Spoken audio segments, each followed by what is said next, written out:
Welcome back. Public school administrators are sharing their views on how the Ministry of Education's plan to strengthen core subjects in the public school system will work. Fern Carey has more on their feelings about an increased math and reading focus.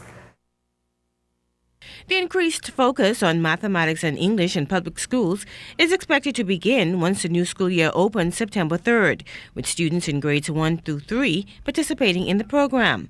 The initiative comes at a time of increased calls for improvements in national exam results. However, administrators believe reaching children at an earlier age in order to increase their performance in core subjects is a step in the right direction. If you have language arts and math, then you should be able to transfer, once we integrate it, over to other subjects, because language arts teach you how to visually and verbally communicate.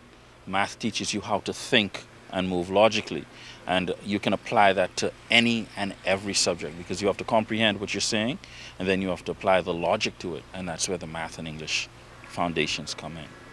Now, the initiative is not new. In fact, Ishmael Smith of the Bahamas Educators Managerial Union says it's an expansion of the Ministry of Education's free after-school program.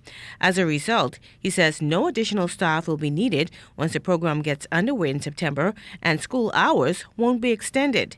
Smith also talked about how the program will work. We're going from having a very concentrated time with children where we're packing everything in to, if you want to say, depacking, making it a lot more simplified, reducing the number of things that they have to focus on 1 to 3, which are the critical developmental ages, because if you lose it at 3, you begin to fall behind as you go further. And so in addressing it at the basic or the foundational, again, repeat, the 1 to 3, first through 3rd grade, which is also the time when they come into taking their first assessment test, which is the GLAT.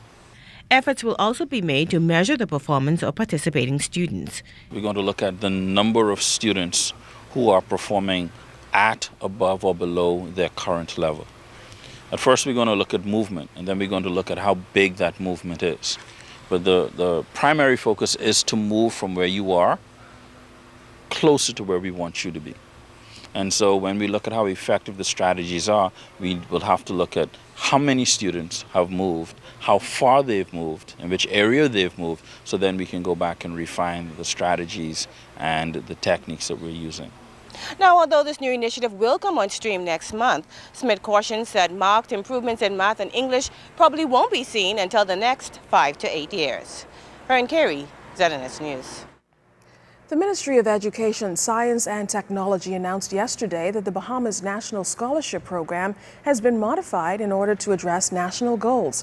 According to the ministry, primarily due to budget constraints, the National Scholarship Committee awarded scholarships to just 350 persons out of more than 1,600 scholarship applications for a national merit, national academic, national technical, or national grant awards.